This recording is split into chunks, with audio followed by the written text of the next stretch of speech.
I am truly honored and flattered to be here. New Hampshire has always treated me very well, and we were talking about it at the table even before I was anybody. I mean, I was just a guy trying to travel around, you know, teach people about the Constitution, spread the libertarian message, and John and Rosalie and everybody in New Hampshire treated me very, very, very well, like I was important already, and I am very proud to be back, very proud to be a Free State Project member, and I have been sending people to New Hampshire to help out with our endeavor. It is, most speakers, political speakers, try to use quotes from the Founding Fathers because they were good. They were good. And I try to find quotes that people haven't heard, some of them that are not run-of-the-mill. Abraham Lincoln was not my favorite president. However, he said, "What constitutes the bulwark of our liberty and independence? It is not our frowning battlements, our bristling seaports. These are not our reliance against tyranny. Our reliance is in the love of liberty which God has planted in our bosom. Our defense is in the preservation of the spirit which prizes liberty as the heritage of all men, in all lands, everywhere. Destroy this spirit, and you have planted the seeds of despotism around your own door. At what point shall we expect the approach of danger? By what means shall we fortify against it? Shall we expect some transatlantic military giant to step the ocean and crush us at a blow? Never. All the armies of Europe, Asia, and Africa combined could not, by force, take a drink from the Ohio or make a track on the Blue Ridge in a trial of 1,000 years. At what point, then, is the approach of danger to be expected? I answer that if it ever reach us, it must spring from amongst us. It cannot come from abroad. If destruction be our lot, we ourselves must be the authors and the finishers." That was over 150 years ago, and it saddens me to think that he could have been so on the money. There is a Chinese curse which says, "May you live in interesting times." And we live in very interesting times indeed. In fact, if you were to tell me 20 years ago what the United States was going to be like in 2007, I would have rejected it out of hand. I would have believed the American people would never allow that to happen. October 26, 2001, shortly after the World Trade Center collapsed, Congress rushed to pass what is now known as the Patriot Act. Unfortunately, they passed that act almost unanimously without having read the act because it had not been printed yet. Most heinous of all of this are the fact that it allows the government to do sneak and peek searches without a warrant. I mean, they can come in, make a copy of your hard drive, take photographs of the apartment, and leave. Everything is perfectly just the way you left it, and you don't even know they were there. There was another act called Patriot Act 2, which did not get passed, which was the Domestic Security Enhancement Act of 2003. They always find a nice, warm, fuzzy title. You know, you read the title and you almost couldn't possibly vote against it. Unfortunately, or fortunately for us, it was leaked to the public in 2003, and there was a big, commotion about it. Patriot Act 2, as bad as Patriot Act 1 was, Patriot Act 2 would have expanded congressional powers and simultaneously curtailed judicial review of their actions. In other words, they were going to be doing things in secret, and nobody could know about it, and nobody could criticize them for that. In 2003, the Supreme Court proved that they do not understand the Constitution. In a decision made June 23rd in 2005, they came down with Kelo versus New London. And I know I don't have to tell this audience what Kelo is all about. I was convinced that that action by the Supreme Court would galvanize the population. Basically, the Supreme Court says that, you know, there is no longer private property in the United States, and we can take your private property and give it to somebody else because that person or organization is going to make a profit. I got no less than 24 phone calls in the week following that, people saying, they can't do that, can they? Well, these people are not calling me because they think the Supreme Court can do that. I mean, they are calling me because they know in their hearts the Supreme Court cannot do that. And they were just looking for, you know, my backing it up because people think that I am a constitutional scholar. As bad as all of those were, on October 17th, 2006, George Bush signed the Military Commissions Act. When I read this and did research on it, I was dumbfounded. I could not believe that this had actually been passed into law. It is an act. The act's stated purpose is to, quote, facilitate bringing to justice terrorists and other unlawful enemy combatants. And it says, through full and fair trials by military commission. I know an oxymoron when I hear one. And the phrase that strikes fear into my heart is, and for other purposes. As you know, the Military Commissions Act is patently unconstitutional. Another law that was enacted in 2005, on May 11th, was the Real ID Act. The Real ID Act presumes to give the federal government the authority to standardize all of our driver's licenses and passports. It is already passed into law, and it goes into effect May of 2008. And according to this act or law, a federal agency may not accept for any official purpose a driver's license or identification card issued by a state to any person unless the state is meeting the requirements specified in the Real ID Act. And if you do the research, you'll discover that the Real ID Act is not just a Social Security number, but it is biometric identifiers, either a fingerprint, a retinal scan, possibly even a DNA sample. Friends of mine had twin girls in the hospital and discovered that hospitals routinely do a test these days to save a DNA sample before the baby leaves the hospital. I find that just reprehensible. So in May of 2008, you know, the government is going to come into conflict with me because I don't have a driver's license at all. I certainly am not going to accept one with an RFID chip in it. And once my current passport expires, I guess I'm just going to be traveling without other identification. One of the issues during my last campaign that surprised me was something called the National Animal Identification System, or NAIS. I was hosting one of my many town hall seminars, trying to bring the local people in to speak with them. And it was disappointing. There were about 4 people there, but I had a huge Texan. This gentleman was 6'4". He approached me with tears in his eyes, and as he told me about the Real ID Act, the Real ID Act is going to require a serial number for each farm or ranch. Each physical location is going to have a unique identifier. Step 2, each animal on each ranch or farm is going to have a unique serial number. They're going to have tags with RFID chips in their ear. This is for every horse, for every cow, every sheep, every chicken.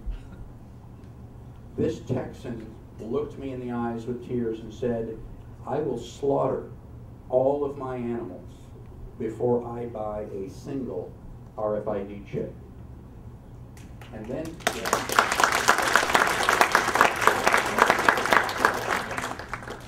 For what purpose? oh, well, the stated purpose is to protect us from health risks such as mad cow disease. The government claims that by having these chips in all the animals, they would be able to track our entire food supply and, you know, on a moment's notice, be able to identify, you know, mad cow disease and trace it. Well, we've only had like 6 cases of mad cow in the North American continent. And so, I mean, it's not, there is no, there's no significant health risk to this. Oh, yeah. What about all our pets? Well, basically they claim that pets were not included, but you would be, as a rancher or farmer, you would be required by law to notify the government within 24 hours of the birth, death, or movement of an animal, or face a $1,000 fine for each offense.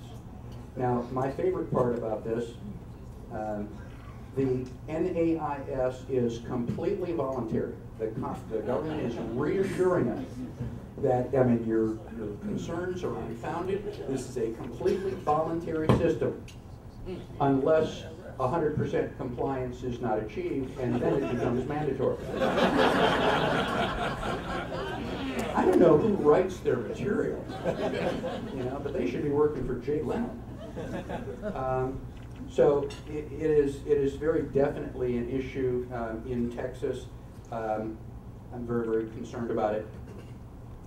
And another issue that is very prominent in Texas, especially in my particular congressional district that I just ran for, is the first step in building the NAFTA superhighway. The first section is called the Trans-Texas Corridor. Originally, I thought the Trans-Texas Corridor was going to be like one road, north to south. Well, it is not just one road. Each ribbon is going to be 8 lanes of highway and 4 lanes of rail with utilities. It's going to be over 1,000 yards wide, and you're going to have to like have bridges over the top of it. The Trans-Texas Corridor is scheduled to be built by a foreign company, Sintra Macquarie. The roads will be tolled at great expense to the drivers. I've heard rumors that it's going to be somewhere between $1 and $1.25 a mile. And it is over 200 miles from Austin to Houston. You're going to need to take out a mortgage on your home just to travel within the state of Texas. And naturally, as libertarians, the most egregious part of this act is that 584,000 acres of land, private land, is scheduled to be stolen using the excuse of eminent domain. There are ranchers and Texans that I've talked to that said the Trans-Texas Corridor will not be built without bloodshed. We have the Alamo. Texans are very proud of the Alamo. It is not a monument. You know, it is a sacred memorial. 189 men died to protect private property. That was what the argument was with Santa Ana. And people have said that, you know, they fought for their Texas land once, and they will fight for it again. And so it is a very, very scary situation. It looks fairly unanimous to me. It looks fairly unanimous to me. Make up a new one. Now, I want to point out to you that this Declaration of Independence is cherished by me. People think I've memorized the Constitution. That is not true. I have memorized the Declaration of Independence. It takes me about 12 minutes to do it when I do it right. You may or may not know that 5 of the signers were captured by the British as traitors, and they were tortured before they died.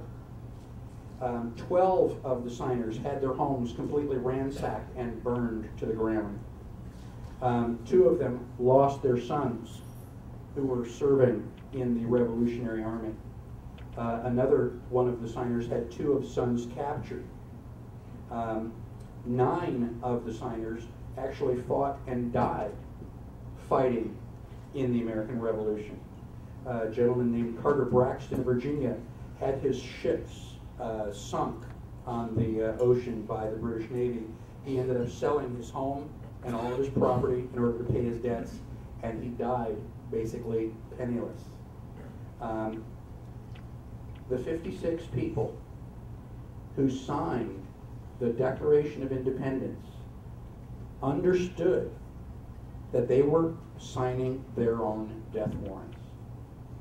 They were signing in retaliation to the king and the most powerful army, the most powerful navy on the face of the earth. Many of us hold the Declaration in absolutely cherished respect, and I'm sure that many of us quote from the Declaration whenever we're interacting with our neighbors, trying to explain to them why our politics is better. However, this is not a hypothetical anymore. And my questions to you now are, how many people are willing to tear up their driver's license with or without the RFID chip and to travel freely at the risk of being pulled over by the local or state police and possibly spending time in jail because you refuse to comply with the King's travel orders? How many of you are willing to stop filling out your 1040 form and stop paying the taxes, even if it means that you'll be unable to leave your home, such as Ed and Mary Brown here in New Hampshire? This is a very, very scary thing. People say, well, if you don't fill out your 1040 form, you're a tax protester. And I go, no. I said, a tax protester is when you take the tax collector and tar and feather them and carry them out.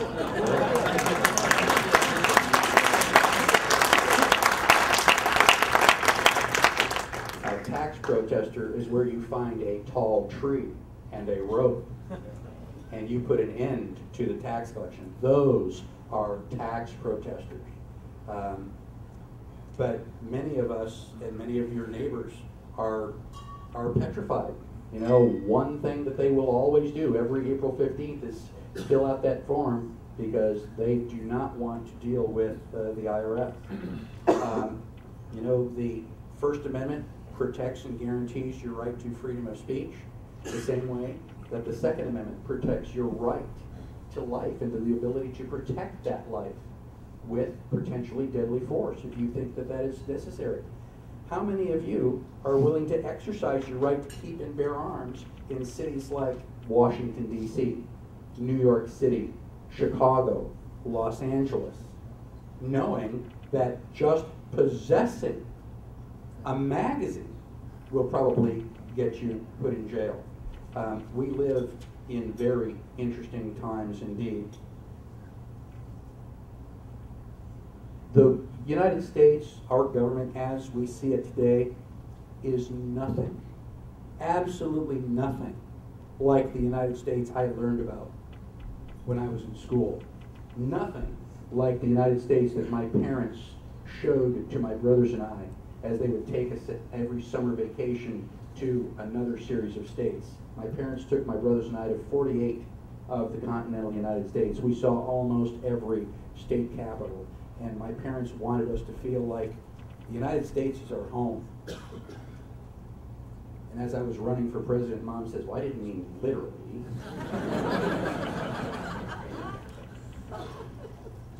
But this is not a hypothetical question anymore.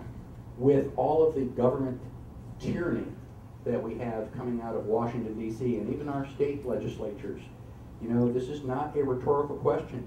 How many people would sign the Declaration of Independence today knowing that to do so, Homeland Security agents would be waiting to arrest you wherever you go? And that is why I love the Free State Project and the people from New Hampshire.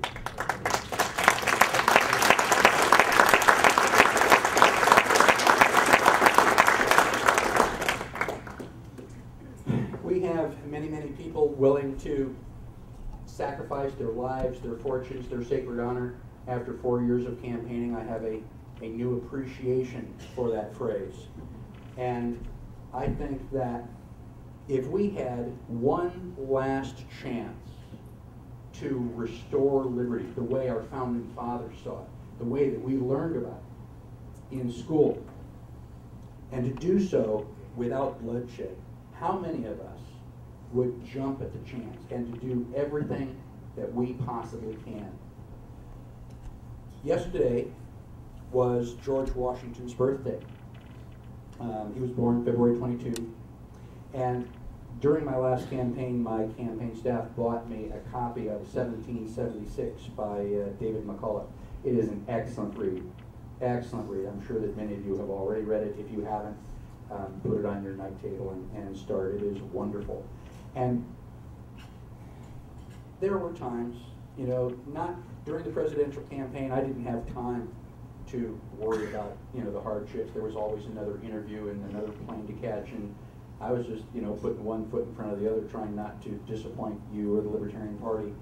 But during this last campaign, you know, long nights, sending out another fundraising letter, trying to make a difference, there were times when I would ask myself, why am I doing this? You know, I don't have my car, I don't have an apartment. You know, if I sleep in the same bed 2 nights in a row, it kind of throws off my balance. You know, I've been living out of the suitcase, and I admit that there were times when I would start to feel sorry for myself. And as I was reading 1776, reading about the hardships that the Founding Fathers had, during the early battles, the Continental Army had no cannons. I mean, they had flintlocks and a couple of rifles here and there, but basically that's like spitwads.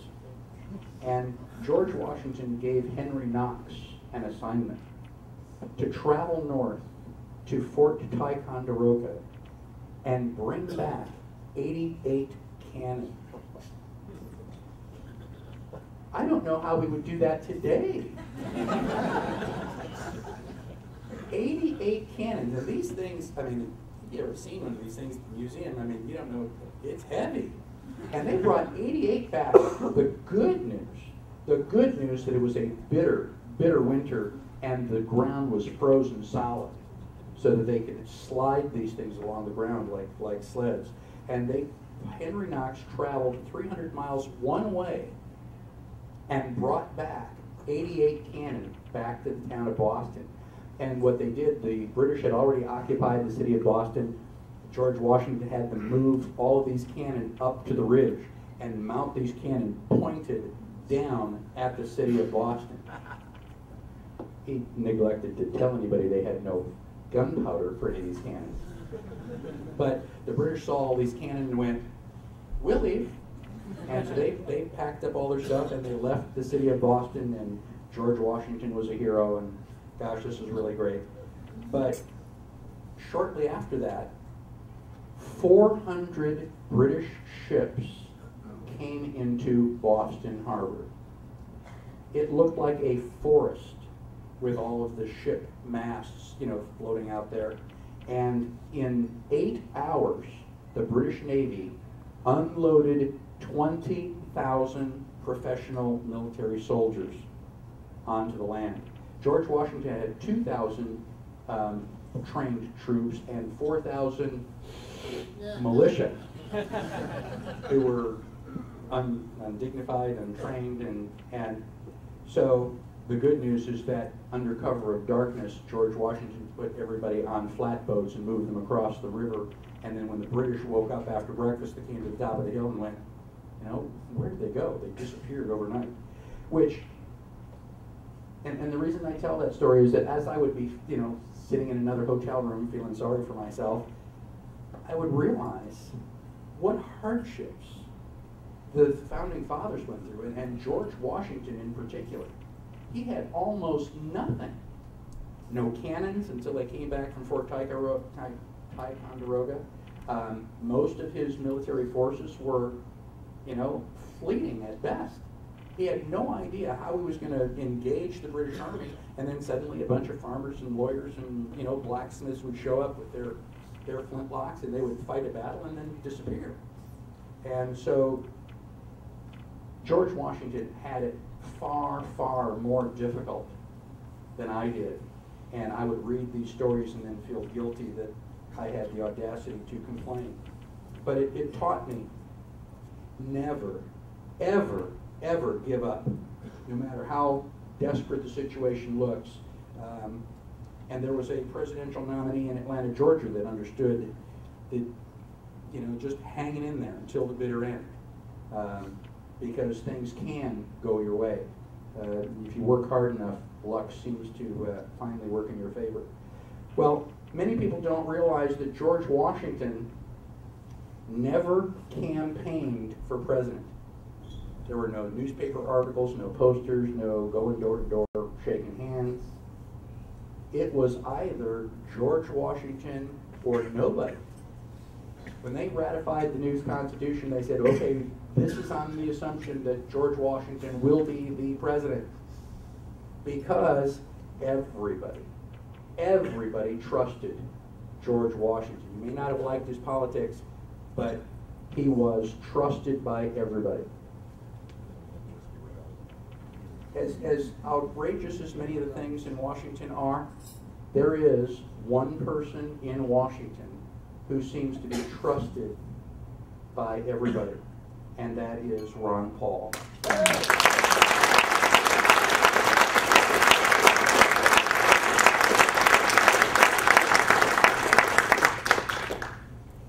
Ron Paul has never given up. He's been in Congress for a long time. His nickname, as you know, is Dr. No. He votes no on any bill that is even slightly unconstitutional. And I was talking to his office. I believe that there were over 250 votes that were 434 to 1. Amen.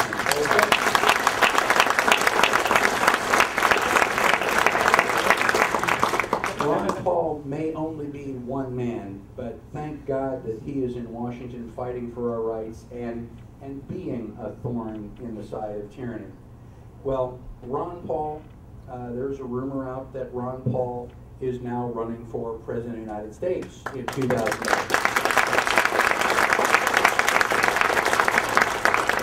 I called Ron Paul's office within 3 minutes of reading the email rumor, and I talked with Penny Langford, his chief of staff. I said, Penny, I just heard this really wonderful rumor. And Penny said, well, if it is the rumor that I think you're talking about, it is probably more than just a rumor. And I said, I know that I am not the first volunteer for Ron's campaign, but I may have some personal experience that may lend itself to his campaign. And I told Penny to call me 24/7. If I can do it, I will. And my goal, my short-term goal in the next 2 years, is to make sure that Ron Paul is elected President of the United States in 2008.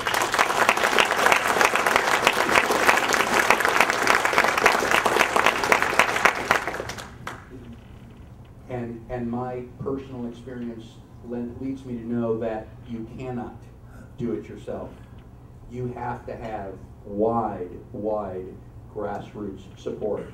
And so that is why I'm asking you to dedicate your lives, your fortunes, and your sacred honor to Ron Paul's campaign, because this may be the second to last option. And none of us want to go to the point where it is we have to face the last option. So I think that in federal elections you're allowed to contribute up to $2,100 for the primary, another $2,100 for the general. Ron Paul is going to be running against many Republicans. We need to have as many people in this room contribute the $2,100 as early as possible, and then start talking to your friends, your neighbors, people that you meet along the sidewalk, and have them contribute. We need to give Ron Paul a war chest that will just scare everything out of the Republicans. So go to ronpaul.org, And we need to make this happen. If you are willing to die after signing the Declaration of Independence, I know that you are willing to help me get Ron Paul, the most respected man in Washington, elected to president. It is not just a matter of life and death. It is far more important than that.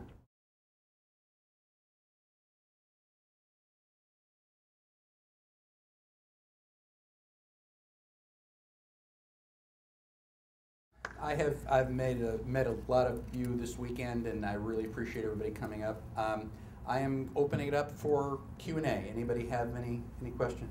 In my mind, it's very obvious we're going to lose the war in Iraq.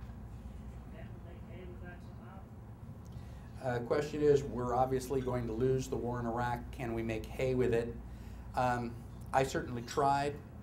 I did many interviews, and obviously am opposed to the war. Both for moral and constitutional reasons. I don't know anymore how we can make hay.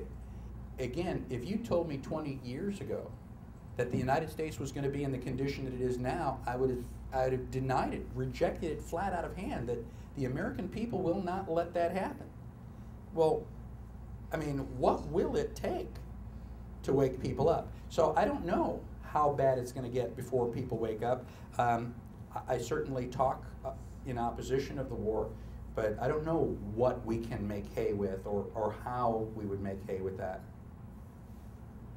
I got a hypothetical that may not be so hypothetical. What happens when Ron Paul is running for president and there's another attack on America, and this time somehow it's blamed through Iran, and then Rudy Giuliani comes up, of New York through 9/11 and says, "I'm your man"? Well, that's obviously not, it hasn't happened yet, but it is certainly not outside the realm of possibility. What happens? I mean, I don't know. We'll have to make that decision when it happens. A lot of people that I know have been saying that 2007 is the year we do have another attack on American soil, and the one thing I am confident in is that if another attack happens, the people in Washington will be using it as an excuse to institute some other draconian measure for your safety, of course. And so the only thing that I can do is the best that I can do. Again, we have 21 months to get Ron Paul elected, and in a presidential campaign, that's not a lot of time. If you are watching TV or sorting stamps or doing anything else, you are wasting time. We need to be getting the word out about Ron Paul, and he may be a Republican, but there's already a news blackout on Ron Paul, and we are going to have to get that information out to our friends and neighbors without the media. I maybe even think that you don't want to scare people away, but it may be you get somebody into Ron Paul and then say, please vote for him even when this happens. Yeah, well, I mean, I understand that a lot of people try to soften their stance and not quite say things in quite black and white terms because they don't want to scare people. There are still some people that think, everything is fine. Okay, my taxes are a little bit high, but, the United States is still, the very idea that anybody in Washington could be, doing anything deliberately to violate the Constitution is just beyond their scope. I don't necessarily waste a lot of time with them, because we don't have that kind of time. We need to get the word out. But I do believe with the National Animal Identification System, the Trans-Texas Corridor, my mother lives 5 blocks from the Indiana Toll Road that was sold to the same Spanish company that's supposed to be in charge of the Trans-Texas Corridor. My father does not like side streets. If he can take the freeway to get to the drugstore, he will. My father will drive across farmland before he takes the toll road. He is just abjectly opposed to it. So, may you live in interesting times. Are you planning on being an early mover in New Hampshire? Am I planning on being an early mover to New Hampshire? Thank you. I won a bet that that would be one of the questions that I asked. Unfortunately, the bet isn't enough to buy the United Van Lines truck that I need to move here. I'm trying to get to New Hampshire. I'm trying to put my life back together again. Literally, after 4 years of living out of a suitcase, I thought that I would, go from the election November 7th to pushing a grocery cart. I'm very lucky. I'm basically the systems manager of a bumper sticker company. My buddy Rick gave me a job. I have an apartment across the street. My commute to work is a staircase and a crosswalk. And I was just bragging to somebody that this week I finally got my Trans Am back. It had been sitting in a parking lot unused for 4 years. And so I am no longer a pedestrian. Thank you very much. I can So I just need to scrape a couple quarters together to be able to pay the rent. But yeah, New Hampshire is definitely on my list. I'm kind of thinking that if Ron Paul needs me in Texas, I will stay there to do that. But by 2008, I should be here.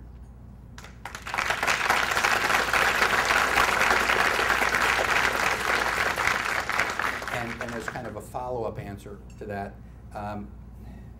my mother, when we voted on New Hampshire, it made many of the newspapers nationwide, and it made the paper in my mom's hometown. And she called me. She was so excited. She goes, I know you don't like me to bother you with it, but I know you're going to like this. She goes, there's this group of free project people, and they're moving to New Hampshire and all this stuff, and she's telling me about it, and she had it right. I mean, she's going, had you heard about that? And I said, well, I was one of the first 1,000 to sign up. I said, yeah, Mom, I voted. I did know about it. She was disappointed. Not that, I was moving to New Hampshire, but that she was trying to tell me something I didn't already know. And then she thought about it and it said, well, I thought you hate the snow and cold. I said, I do. She goes, I thought you loved Texas. I said, I do. She goes, why would you move to New Hampshire? And I said, because I love liberty more.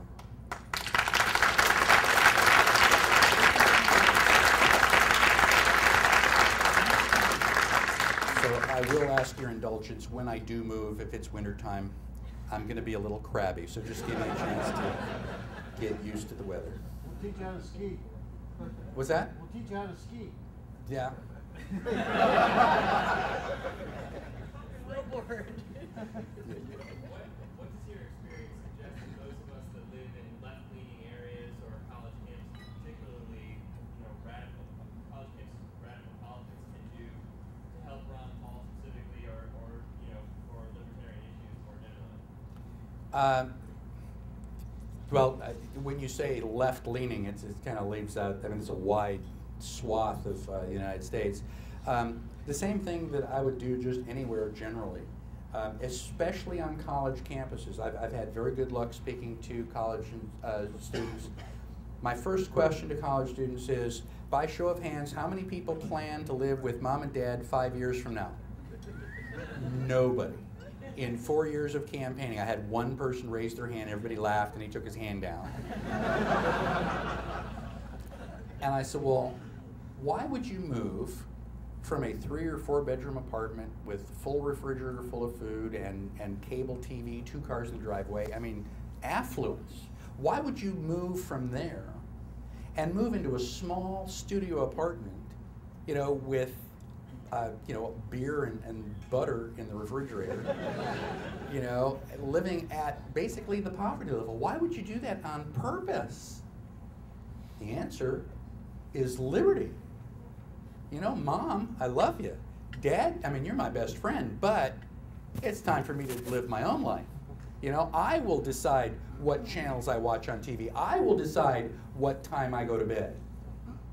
And then I ask, if you won't allow mom and dad to make decisions for you, and presumably mom and dad still love you, then why on earth would you allow the government to make decisions for you?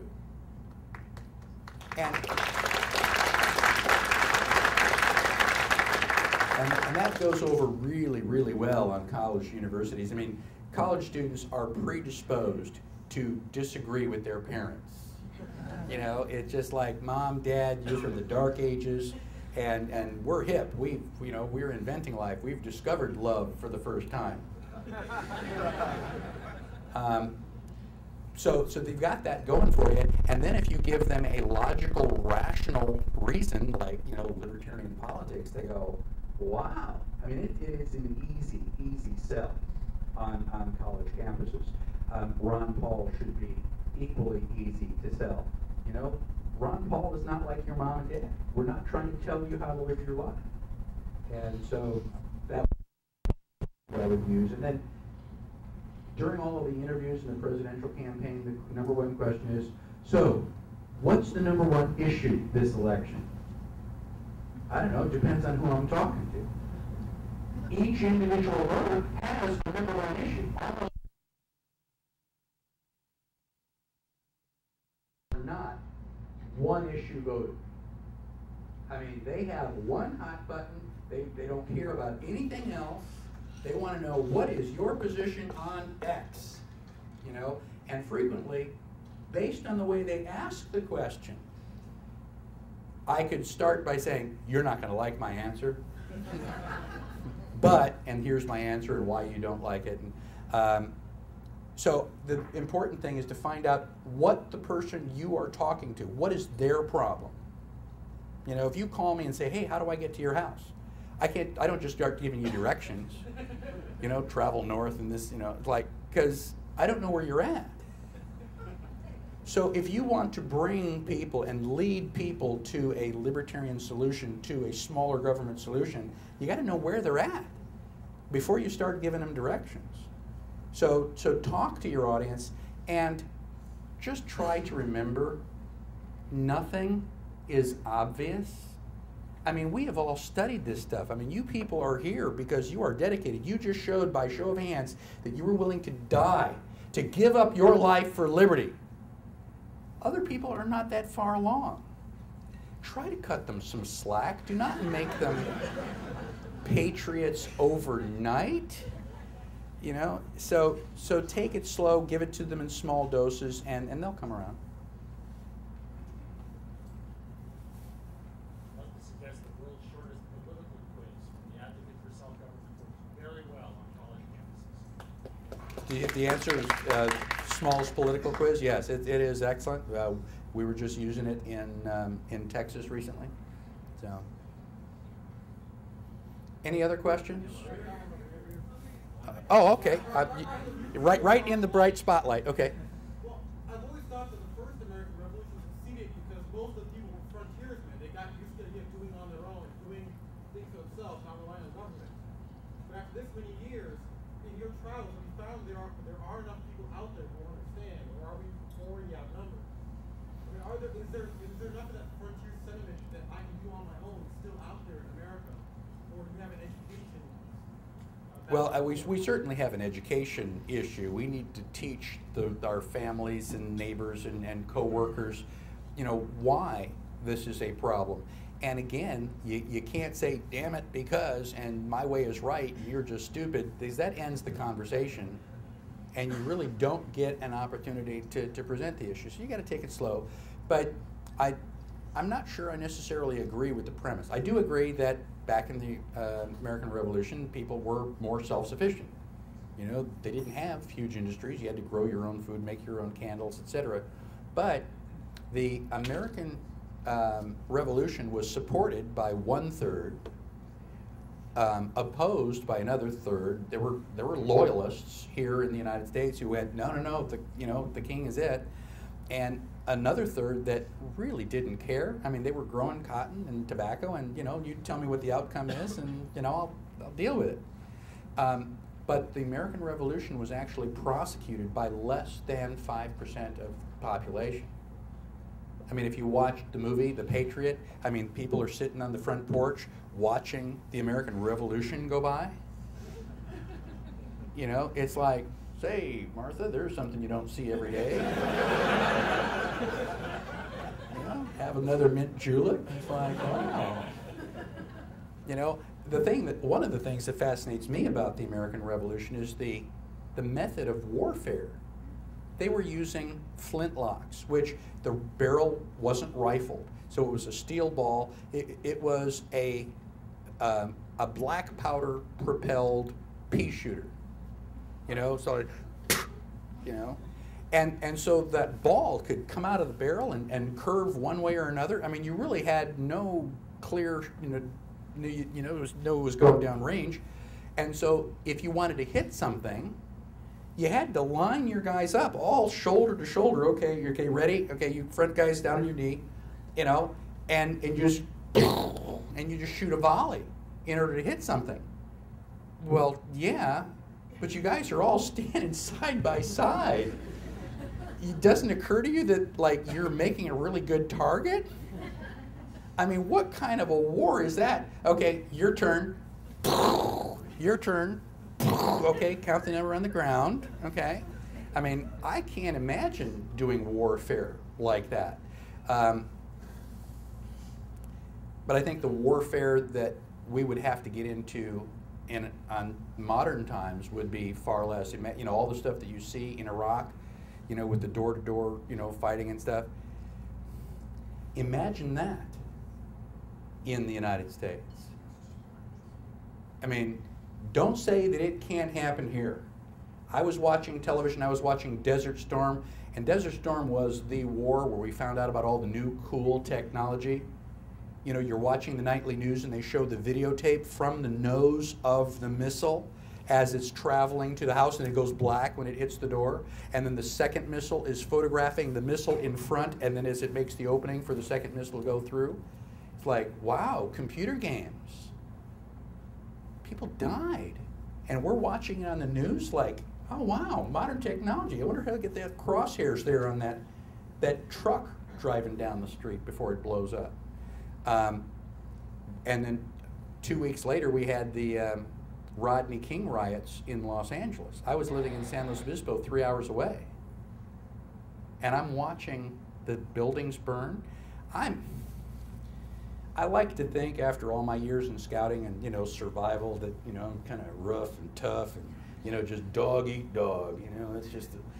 And I watched these people drag Reginald Denny out of the cab of his truck, and they were stoning him right there in the streets of Los Angeles. And I confess, I just kind of turned to jello. That is just heartless. And that's what we are doing in Iraq for Iraqi freedom. No wonder they hate us. Imagine that kind of street-to-street fighting here in the United States, being afraid to send your children to school because they may have to drive past a military Humvee. And, oh gosh, Hurricane Katrina, no problem. We're going to send the National Guard to New Orleans to take the guns away from American citizens.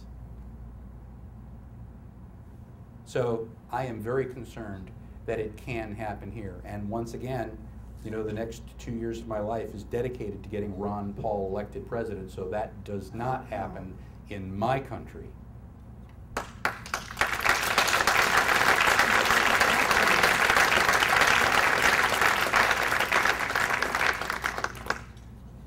Obviously, you're a strong supporter of Ron Paul's presidential campaign.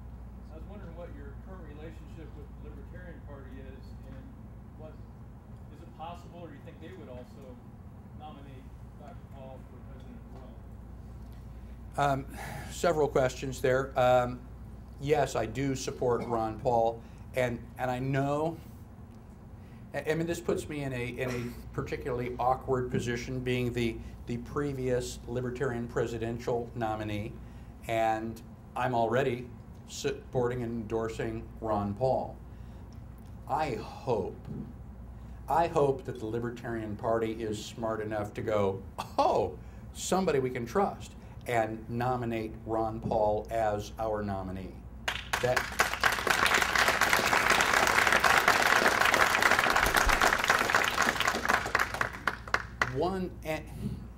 And again, I'm preaching to the choir. You guys already know this, but the Libertarian Party has the absolute best ideals You know, our platform, our logic is the best. It's invincible. And you put 6 libertarians in the room and you're going to come out with 7 different opinions. When I started running for office, someone asked me if I was thick-skinned enough to run for president. I said, "You think I care what other people think?" During the congressional campaign, it was really awkward because my Democratic opponent kept saying nice things about me in public. It's like, I mean, how do I turn around and be nasty to him back? You know, I mean, I want to call him a socialist, but he's being real nice to me. The Republican ignored me completely. The only place that I was getting negative press and criticism was, you know, from people claiming to be libertarian. It's like, well, okay, don't help, but don't stand in my way. So we as a party need to stop bickering in-house.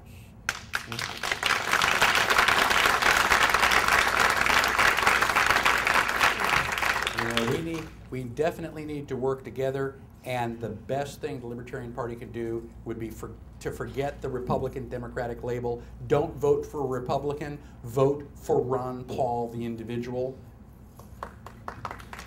Oh, hi. Have you considered giving Ron Paul a sort of life insurance policy by moving out of Texas and offering to be his vice presidential candidate? They certainly feel toward you not the same way as they do toward him. Yes, I do understand that. I cannot express how honored I would be to have the Ron Paul campaign invite me to be his vice presidential nominee.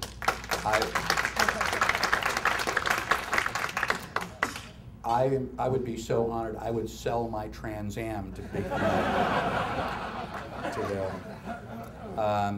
But and I've told Ron's chief of staff, anything I can do, you ask me 24/7. If I can do it, I will do it.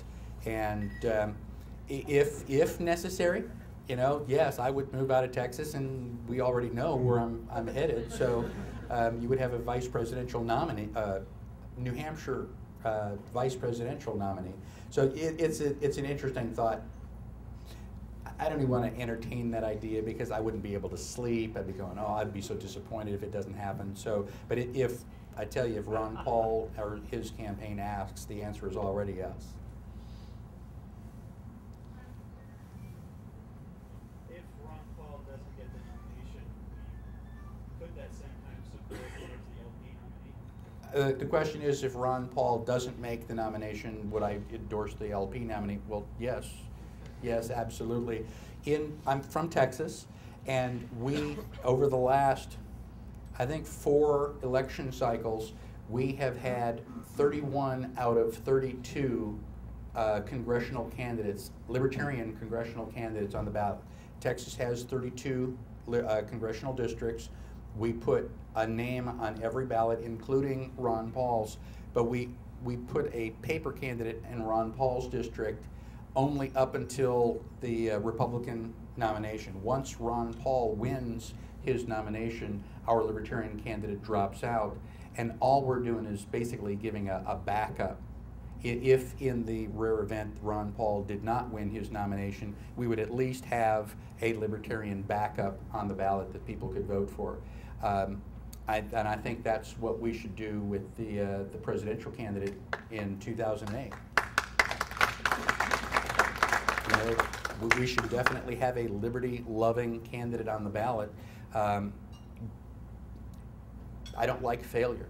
My attitude is, let's get Ron Paul nominated by the Republican Party and then worry about the general election. You mentioned that he was Blacklisted may be too strong of a term. I don't get memos from ABC and NBC. However, and the fact of the matter is that there are a lot of candidates already throwing their hats in the ring for president. I mean, how long ago was the election? I mean, we can still measure that in hours, and we have, you know, probably a dozen people who have openly said they're running. We're already campaigning for president in 2008, and Ron Paul's name has never been mentioned. I think there's going to be a presidential debate here in New Hampshire, April 23rd. Somebody said April 4th. Excuse me, April 4th. And so I found that out today. I'm planning to be here for that debate.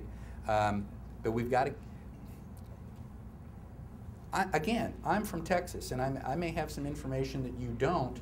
The Republican Party of Texas does not like Ron Paul. Ron Paul is an embarrassment to the Republican Party. They have tolerated him kind of as the token rabble-rouser, but it's 434 to 1. I mean, what are we worried about? Well, they're worried that, you know, people are going to get in a groundswell behind Ron Paul. So after the 2000 census, the Republicans who are now in power redistricted Texas to favor Republican districts. Oh, such a shock.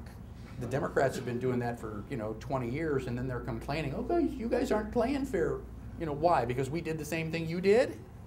So when the Republicans redistricted Texas, they made sure that all of their Republican districts got stronger, except Ron Paul's large Republican district. They shrunk it down to a small Democratic district. The Republican Party of Texas was trying to create an environment where a Democrat would run on the ballot in a strongly Democratic district and beat him. Well, to show you how smart the Democrats are, they did not run a candidate. And Ron Paul ran in 2004 unopposed, thankfully. Well, that was in 2002. 2004 unopposed. 2006, he originally had 5 Republican candidates on the ballot against him for the primary.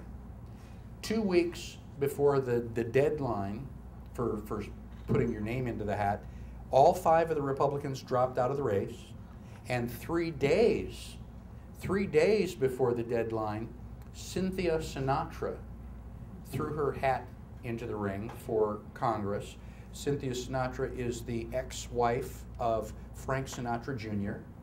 She is an international lawyer working for the United Nations. Now, how's that for kind of irony? And they were putting up signs, and I think they spent about $1 million trying to, suddenly use her name recognition.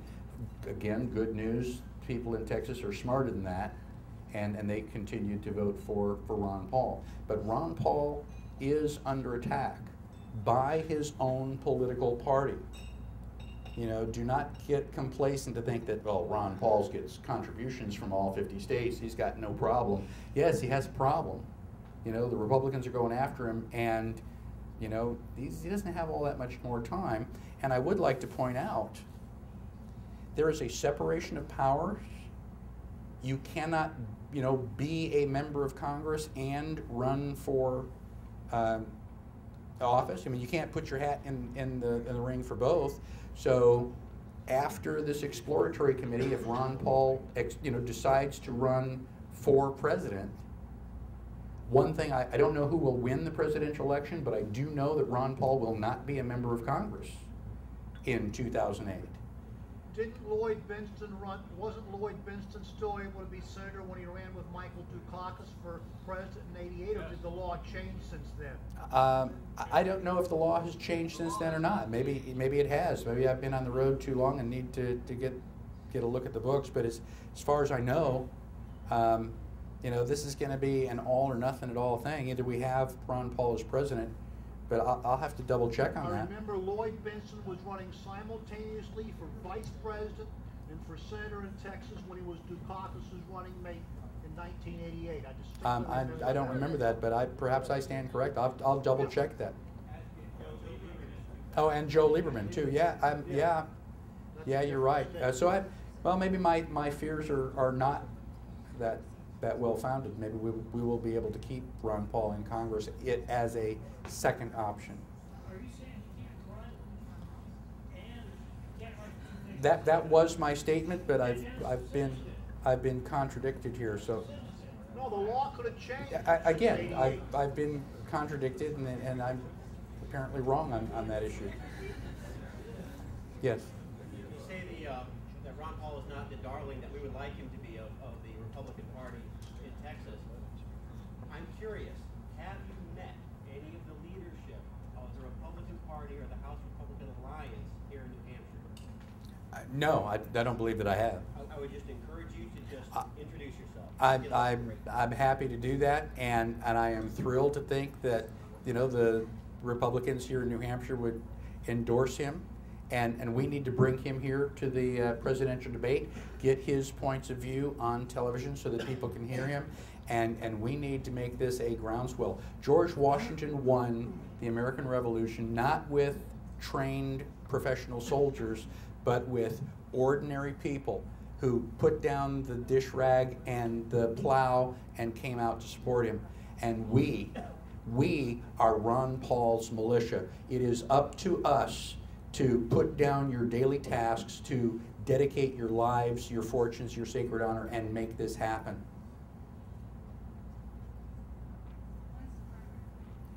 I don't know exactly when the primary is. I'm guessing that it should be sometime in the spring of 2008. And I think the good news for the Libertarian Party would be that the Republican primary comes first.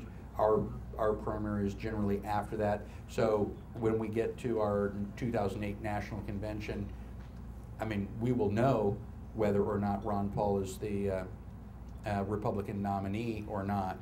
And so it won't be, that we won't have to make a split decision at our convention. It must be the power of the incumbency if Ron Paul re-elected time and time again. I mean, it can't be his principles because nobody else has any principles. Perhaps I am being naive, but I would like to think that it is because Ron Paul is well known in Texas. I mean, we love him here in New Hampshire, but the people in his district do love him, and So the people in Texas must be smarter than the people everywhere. well, the fact is that we have smart people all over the United States, people who do not live in Ron Paul's district. Ron Paul literally gets contributions from all 50 states because, even people who live in New Hampshire recognize that having Ron Paul in Washington, D.C. protects their rights too. So, yes. And I want to make sure that in for the 2008 convention or election, that Ron Paul has far more money than he has ever had for any previous election. The media blackout's always a big problem. They have great fun ignoring us. And as you that point that out, we can probably have a lot of fun here in New Hampshire. People running for election, cameras are all over the place. You've been out there, you've done a lot, seen what people do. What do you think are some of the most, effective ways we can have fun and get the message out that, we really want Ron Paul, so that they can see it from space. Ron Paul, president. It takes numbers. I mean, people here, we are all dedicated. I have no doubt that all of you love Ron Paul and will be voting for him if that's one of your choices. But we need more of us. We don't have, the good news is that the American Revolution was fought by 5% of the population. We don't need everybody. Most of the people in the United States are basically political furniture. I mean, they just kind of sit wherever you leave them. Okay. I wouldn't prefer it that way, but okay. The good news is that we don't have to get 300 million people on our side by the 2008 election. We need to get 5% of that. We need 15 million people dedicated, and the room doesn't have that many people in it. So we have 21 months to talk to your barber, the hairdresser, the people at work, people that you stop at the bus stop. There's this cliche in the United States that you do not talk about religion and politics in polite company. Well, I have always said that if we talked a little bit more about religion and politics, we wouldn't have the problems that we have right now.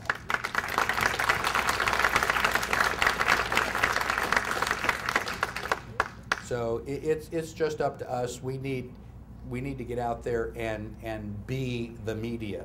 We need to, you know, tell everybody we know and get them telling everybody they know.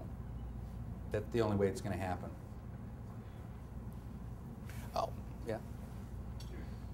I've enjoyed your talk tonight a lot, but I listened to it coming. I consider myself a bit of a free stater first, and then a member of the Libertarian Party second. And listening to that, I mean, one of the things I really like about the Free State Project was this idea of not biting off more than you think you can chew, and trying to set these magical goals and let's focus on one state. And when I listened to you tonight, I really respect Ron Paul, and I really wish he could become president. But as an activist, certain people only have so much time, so much money, and so many resources. And when I hear you talk, it almost seems like, well, if we get 1% of the people in China, we'll be all set. And I sort of have to ask you, from a pragmatic standpoint, of obtaining liberty in my lifetime and other people's lifetime, do you think, probabilistically in a sense, or if you're going to put a bet of where you're going to put your time, money, and resources, it's better I send a $2,100 check to Ron Paul, or is it better I spend a $2,100 check to the Free State Project? That's an excellent question. I don't know if I need to repeat that. Did everybody hear that? And that's a personal issue. I mean, you've got to do what is in your heart, and if you want to, you know, spend that $2,100 in the Free State Project, I'm all happy that you do that. I understand the don't bite off more than you can chew idea. A lot of people, I wish I had $1 for everybody that said, well, you know, you should have started out small. You should have started out at the state rep, you know, level and kind of work your way up. You should never, you know, they were insulted that I ran for president of the United States. Well, it wasn't my idea. Friends of mine called and you know, I gave a speech. I got a standing ovation, small group, 40 people. And the next day my friend says, we want you to run for president. I said, of what? He said, President of the United States. I said, what have you been smoking? On the other hand, I don't think that we have time. I don't have time. I mean, I want liberty and I want it today. And I listed, you know, 6 or 7 different things, each of which is clearly treasonous. You know, May of 2008, they're going to want me to have a driver's license with an RFID chip in it. You know, eventually my passport's going to expire. I'm not taking an RFID chip. I'm not going to, you know. So, I mean, I'm doing the best thing that I can. I think that we need a major change very quickly. I think that history has shown that large changes can happen in a short period of time. When the Berlin Wall came down, how many people would have predicted that 4 or 5 weeks before it fell? Nobody. In fact, if I sat here and told you that the Berlin Wall was going to be coming down, I mean, people would have left the room. This guy's an idiot. The wall has been there for decades. Nothing visible has changed. And then in almost a week, it came down. So things can happen very quickly, especially in politics. And I want to make some drastic changes, and I'm going to be working with Ron Paul. Yeah, follow. I understand these things can happen, but in terms of likelihood of success, do you think it's more likely that the Free State Project will be successful, or do you think that Ron Paul getting elected president of the United States? The question is, which do I think is more likely to happen? Ron Paul getting elected or the Free State Project being successful? I reject the question because you're making it an either or. You know, I think the Free State Project will be successful. You know, I mean, this group, I mean, it's every time I've come to New Hampshire, the group has been larger, you know, more passionate. John, how many people do we have in New Hampshire, Free Staters now? Can anybody know? I mean, I think 7,500, 480 in New Hampshire. Plus one. You know, plus one right here. So your numbers are growing. You guys have already, yes. Excellent. You've already got legislation passed. I mean, I get my email, and you guys are doing a fantastic job. And we don't have the 20,000 people here yet. So the Free State Project is wonderful, and I'm proud to be a part of it. But I'm also, in addition to the Free State Project, I'm also going to try to, aim high. If you don't aim high, you never achieve it. On that note, can I just make a suggestion in terms of the zeitgeist or the paradigm shift? I don't know if any of you have seen the movie The Secret, but if you put that into your thought waves about what you would like to have happen, and you feel that happening, and you would like to have that here in New Hampshire, then you have to kind of come from a place of things are possible. I mean, I know it sounds positive and we're all pragmatic people, yet the two have to coexist together. And also, there are tons of people in the 12-step program around this country and around the world, and one of their major principles is to say always, principles before personality. And it seems to me like the one thing you can all agree on is you have this one foundation of the principle of give me liberty. Yeah. First and foremost. So you just keep saying that possibility or having that positive viewpoint, and I just think it's helpful to have that also in your paradigm. Yeah, there were a lot of people who told me I couldn't win the nomination. So, and then after the nomination, 75% of the people slapped me on the back and go, "I've been supporting you from the beginning," which is why the first vote was only 33%. So, I think we're getting down to the last question. Okay, last question. I just want to point out, you kind of answer this question. The Berlin Wall is coming down tomorrow, and Ron Paul's going to be elected in 2008. There you go. There you go.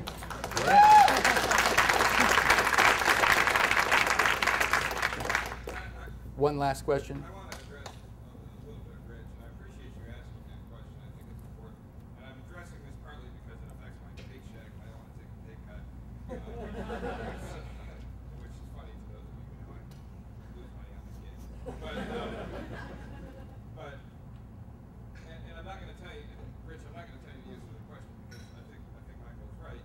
Each of us need to answer the question if we have the $2,100 to put in Ron Paul's pocket or to put in the Free State Project pocket, or not the Free State Project itself necessarily. There's a lot of stuff going on in New Hampshire, right? Where are we going to put that $2,100? And I don't have the answer to that question. There's people in the back who want to hear. I didn't mean to take it. No, that's right. You're the guy that should be talking. I didn't mean to take the mic. And let me say again what I've said. I want to address Rich, and I'm glad he asked that question. I'm not going to necessarily answer it directly. In a sense, it affects potentially what the Free State Project, and not just the Free State Project, could potentially get, but other New Hampshire-based pro-freedom organizations. That's important. And Rich's question pitted that against the Ron Paul for President campaign, and I submit to you that in some respects that maybe is the case. If you have $50 or $100 or $2,000, you might decide I've got to put all or some of that someplace or someplace else. I have to split it up someplace. And I'm not going to give you the answer to that. Each of you are going to have to make that. But secondarily, there was maybe an implication that the Ron Paul for President campaign and the Free State Project themselves, not where you spend your money, but the campaigns and their successes themselves are diametrically opposed. And I submit to you that that is not the case. That the Free State Project can succeed, the Ron Paul for President campaign can succeed, either and or both of those are possible, and one does not necessarily depend on the other. In fact, I would submit to you that because of the Free State Project, and it's not because of anything that the organization will do, we don't get involved in politics, so I don't have any business as president of the Free State Project saying thing number one about Ron Paul. In that sense, I'm talking to you personally as a citizen of New Hampshire. I've moved here, and so I have something to do here that is not associated with my job at the Free State Project, and that is to work in New Hampshire. Does anybody remember, I've said this about 1,000 times, to work in New Hampshire, to create a society in which, good. That's right. You got it. Okay, good. We got some people listening. And so then my question is, as a citizen, do I support Ron Paul as a method to do that?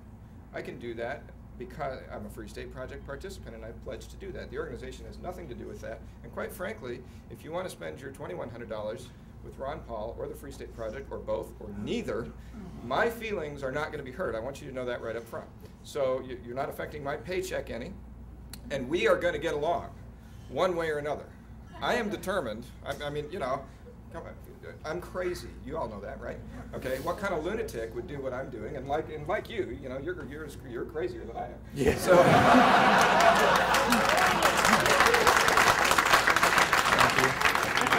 know that. So it's no. I'm not going to stop. I'm not going to give up. I mean, that would be ridiculous. I've come this far. I've spent untold umpteen gazillion million bazillions of dollars and years of my life to this. And so I can decide as a citizen, am I going to support Ron Paul? Absolutely I am as a citizen. That's not the Free State Project's position. The Free State Project doesn't have a position, if you really, honestly. But I want to clear up that I don't think that the Ron Paul for President campaign and the Free State Project and its success are connected or correlated in any way, and that we can achieve success in both, and whether one and or the other fails does not affect the other one. So as you go about making your decision, keep that in mind. Rich, I would encourage you to make the best decision you can. Use your judgment. I'll be supporting the Free State Project. Fair enough. Thank you. No, that's all right. That's all right. So I think that we're done. Thank you very much.